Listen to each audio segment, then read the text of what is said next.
গোপালগঞ্জ জেলাবাসী, আমি এই জনপদ তথা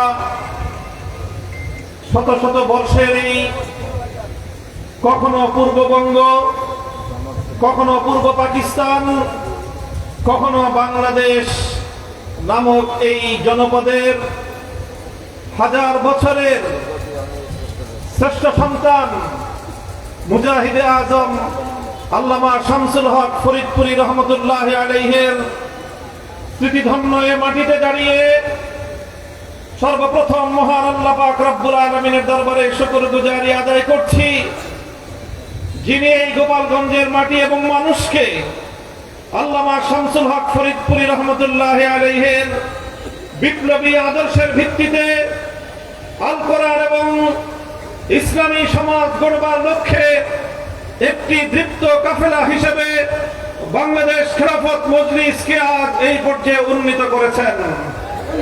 আমরা আজ স্বপ্ন দেখতে পারি ইনশাআল্লাহ আগামী গোপালগঞ্জ হবে ইসলামের গোপালগঞ্জ, আগামীর গোপালগঞ্জ হবে আল্লামা শামসুল হক ফরিদপুরের আদর্শ প্রতিষ্ঠার গোপালগঞ্জ, আগামীর গোপালগঞ্জ হবে এই জমিন থেকে সমস্ত জাহিলিয়াত, সকল বর্বরতা, অন্যায়, জুলুম এবং ফ্যাসিবাদের বিরুদ্ধে রুখে দাঁড়াবার এক নতুন গোপালগঞ্জ।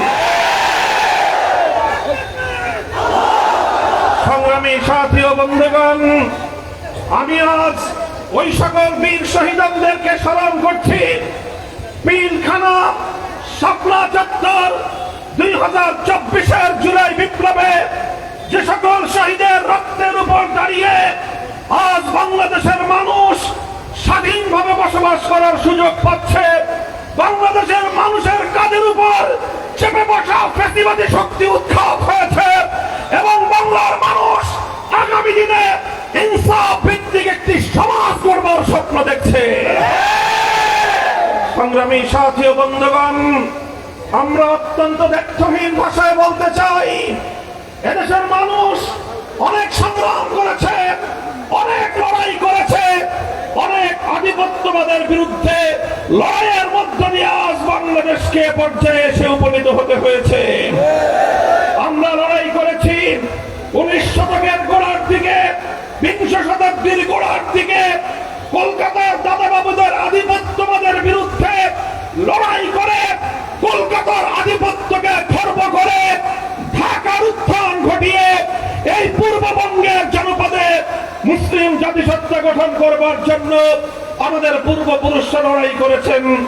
আমাদের পূর্বপুরুষরা 1947 সালে সেই দিল্লির আধিপত্যবাদকে অস্বীকার করে একটি মুসলিম জাতিসত্তার ভিত্তিতে দেশ গড়বার লক্ষ্যে একটি স্বাধীন সার্বভৌম মুসলমানদের জনপদ হিসেবে এই পূর্ব পাকিস্তান নামক এই জনপদকে তারা দিল্লির আধিপত্য থেকে মুক্ত করেছে। আমরা স্মরণ করছি 1971-এর মহান মুক্তিযুদ্ধে লাখো মানুষের জীবন, রক্ত এবং আত্মদানের বিনিময়ে বাংলার মানুষ পিন্ডির আধিপত্যবাদ থেকে মুক্ত হয়ে মুক্ত এবং স্বাধীন বাংলাদেশ গড়ে তুলেছিল। দুঃখ এবং পরিতাপের বিষয়, 1905 সালে আমরা বঙ্গভঙ্গ করলাম, 1947 সালে আমরা মুসলিম জাতিসত্তার ভিত্তিতে দেশ গঠন করলাম, 71-এ আমরা জুলুম এবং বৈষম্যের বিলোপের জন্য মুক্তিযুদ্ধ করলাম। কিন্তু বাংলাদেশের মানুষ সেই মুক্তিযুদ্ধের সুফল তথা বৈষম্যহীন সমাজ করতে পারল না, বরং আমাদের পার্শ্ববর্তী একটি রাষ্ট্র অব্যাহতভাবে আমাদের দেশের অভ্যন্তরীণ বিষয়ে হস্তক্ষেপের মধ্য দিয়ে 1972 সালে বাংলাদেশের মুক্তিযুদ্ধের ফসলকে ছিনতাই করে বাংলাদেশের মানুষের ইচ্ছা এবং অভিপ্রায়ের বিরুদ্ধে 72-এর মুক্তিযুদ্ধ বিরোধী সাম্প্রদায়িক বাংলাদেশে একটি ভারতীয় আধিপত্যবাদের সংবিধান তৈরি করার মধ্য দিয়ে বাংলাদেশের মানুষের মুক্তিযুদ্ধের চেতনাকে হত্যা করেছে।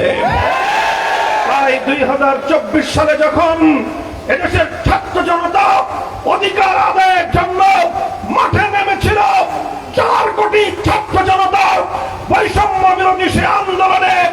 এদেশের ইসলামপন্থী, এদেশের আলেম সমাজ বুকের রক্ত দিয়ে স্বাগত জানিয়েছে। আমরা বলতে চাই, এভাবেই এদেশের ইসলাম প্রিয় জনতা প্রতিটি আধিপত্যবাদ বিরোধী লড়াইয়ে, দেশের মানুষের অধিকার আদায়ের প্রতিটি সংগ্রামে রক্ত দিয়েছে, জীবন দিয়েছে, কিন্তু কাঙ্ক্ষিত ইসলামের সোনার বাংলাদেশ আজও পর্যন্ত আমরা গড়তে পারিনি।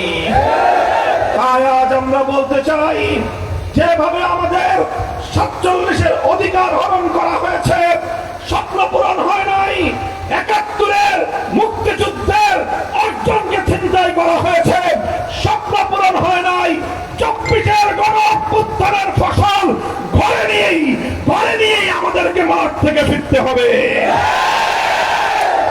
সংগ্রামী সাথী ও বন্ধুগণ, 24 জুলাই বিপ্লবের চেতনার ভিত্তিতে আজ এই গোপালগঞ্জের এই মুক্ত মঞ্চে, এই মঞ্চে দাঁড়িয়ে আমি স্পষ্ট ভাষায় বলতে চাই, 72-এর ভারতীয় আধিপত্যবাদী বন্দোবস্তে আর আগামীর বাংলাদেশ চলতে পারে না।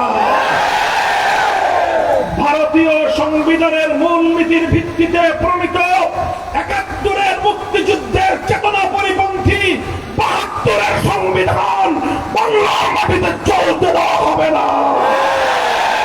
আগামীর বাংলাদেশ গড়ে উঠবার জন্য 2024-এর জুলাই বিপ্লবের সনদকে রাষ্ট্রীয়ভাবে স্বীকৃতি প্রদান করে, আইনি ভিত্তি প্রদান করেই 2026 সালের ফেব্রুয়ারির জাতীয় নির্বাচন হতে হবে। সংগ্রামী সাথী ও বন্ধুগণ, জুলাই বিপ্লবের ছাত্র জনতা এদেশের শাহাদাত বরণকারী আবাল বৃদ্ধ সহস্রাধিক প্রাণের অযুত প্রাণের রক্তের বিনিময়ে দ্বিতীয় স্বাধীনতার যে স্বাদ বাংলার মানুষ উপভোগ করতে শুরু করেছে, এটাকে পূর্ণাঙ্গতা পর্যন্ত পৌঁছে দেওয়াই আমাদের আগামী দিনের সংগ্রাম।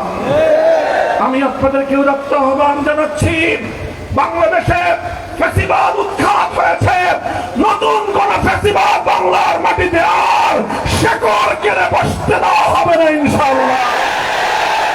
এদেশের মানুষ অনেকবার প্রতারিত হয়েছে, এদেশের মানুষের মুক্তির সংগ্রামের প্রতিবারের বিজয়কে ছিনতাই করা হয়েছে। এবারের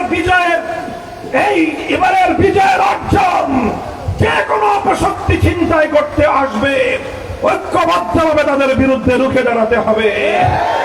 প্রস্তুত থাকবেন তো ইনশাআল্লাহ? বাংলাদেশ খেলাফত মজলিসের পক্ষ থেকে গোটা বাংলাদেশে আমরা আমাদের রিকশা প্রতীকে দলীয় মনোনয়ন প্রদান করেছি, প্রার্থী ঘোষণা করেছি। আমি আমার মনোনীত সংগঠনের প্রার্থীদেরকে আপনাদের কাছে তুলে দিতে চাই এবং আপনাদেরকেও বলতে চাই, আমরা নির্বাচনে যেভাবে অংশগ্রহণ করি না কেন, আমরা যাদেরকে মনোনয়ন দিয়েছি, আগামী 5 বছর আপনাদের যে কোনো দুঃখ কষ্টে, আপনাদের যে কোনো সমস্যা সম্ভাবনায় আমাদের প্রার্থীরা আপনাদের সাথে ছায়ার মতো সঙ্গী হয়ে থাকবে ইনশাআল্লাহ। আমি আমার দায়িত্বশীলদেরকে বলতে চাই, আমাদের মনোনীত প্রার্থীদেরকে বলতে চাই, আপনাদের কাঁধে এই জনগণের জনপদের 5 বছরের দায়িত্ব অর্পণ করে গেলাম। এই আমানতের দায়িত্ব পালন করেই আল্লাহর কাছে জবাবদিহিতা করতে হবে, জনগণের কাঠগড়ায় আপনাদেরকে জবাবদিহিতা করতে হবে। সুতরাং জুলাই সনদের ভিত্তিতে উচ্চ কক্ষে সংসদে দ্বিকক্ষ বিশিষ্ট সংসদ গঠনের সিদ্ধান্ত হয়েছে জাতীয় ঐক্যমত্য কমিশনে, কিন্তু সেই উচ্চ কক্ষ কিভাবে গঠিত হবে সেটা নিয়ে বাংলাদেশের রাজনৈতিক পক্ষগুলো একমতে আসতে পারেনি। আমাদের জন্য এটা অত্যন্ত দুর্ভাগ্যজনক একটি বিষয়। জুলাই বিপ্লবে যাদের সন্তানরা রক্ত দিয়েছিল, যাদের ভাইয়েরা রক্ত দিয়ে বাংলাদেশে 5ই আগস্ট নতুন করে বাংলাদেশকে আবার স্বাধীনতার স্বাদ আস্বাদন করিয়েছে, সেই সহস্রাধিক রক্তদাতার সাহসী শাহাদাত বরণকারী বীর শহীদের আত্মত্যাগের এত অল্প সময়ের মধ্যেই জুলাই বিপ্লবের অংশীদাররা নিজেদের মধ্যে পারস্পরিক যে বিভক্তি এবং যে বিরোধের মধ্যে জড়িয়ে পড়েছে, বাংলাদেশের মানুষ এই বিরোধ দেখতে চায় না। আমরা চাই জুলাই সনদের ভিত্তি হবে আগামীর বাংলাদেশ গড়বার প্রধান রোডম্যাপ। 1947 সাল, 1971 সাল, 2024 সাল হবে আগামীর বাংলাদেশ গড়বার প্রধান লাইন ফলক। 2013 সালে শাপলা চত্বরে নবী প্রেমিক তৌহিদি জনতার বুকের রক্তের উপর বিপ্লবের যে পাটাতন গড়ে উঠেছিল, সেই পাটাতনের উপর দাঁড়িয়ে 24-এর বিপ্লব প্রতিষ্ঠিত হয়েছে। কাজেই শাপলা চত্বরের বীর শহীদদেরকে যদি অস্বীকার করা হয়, এই দেশ এবং জাতি বিশ্বাসঘাতক জাতি হিসেবে ইতিহাসের আস্তাকুলে নিক্ষিপ্ত হবে।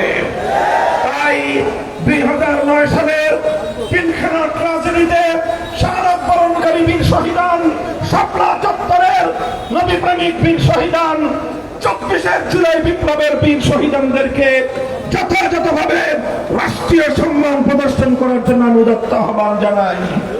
সেই সঙ্গে বলতে চাই, যেই উচ্চকক্ষ গঠনের সিদ্ধান্ত নেওয়া হয়েছে, সেই উচ্চকক্ষ পিআর পদ্ধতিতে ভোটাধিকারে প্রয়োগকারী গোটা দেশের সকল ভোটারদের সংখ্যানুপাতিক হারে উচ্চকক্ষে পিআর পদ্ধতি যদি বাস্তবায়ন না করা হয়, বাংলাদেশ খেলাফত মজলিস সেই উচ্চকক্ষ যেখানে বেকার পুনর্বাসনের একটি উচ্চকক্ষে পরিণত হবে।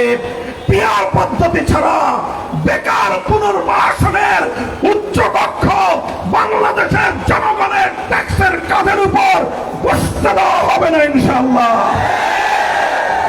সংগ্রামী সাথী ও বন্ধুগণ, আজ বাংলাদেশে এখনো নির্বাচনের পরিবেশ সৃষ্টি হয়নি। নির্বাচন ঘনিয়ে এসেছে, লেভেল প্লেইং ফিল্ড তৈরি হয়নি। আমরা বাংলাদেশ খেলাফত মজলিসের পক্ষ থেকে প্রশাসনকে নিরপেক্ষভাবে গোটা বাংলাদেশে লেভেল প্লেইং ফিল্ড, সমতার ভিত্তিতে সকল রাজনৈতিক পথ এবং মতের অংশীজনদের নির্বাচনে অংশগ্রহণ করার পরিবেশ সৃষ্টি করার উদাত্ত আহ্বান জানাই।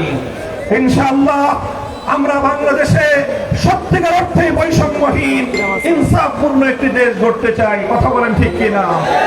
আমরা বলি চূড়ান্ত কথা আমার, যদি সত্যিকার ইনসাফপূর্ণ বৈষম্যহীন সমাজ গড়তে চাও, মানব রচিত তন্ত্র মন্ত্র দিয়ে সেটা সম্ভব হবে না।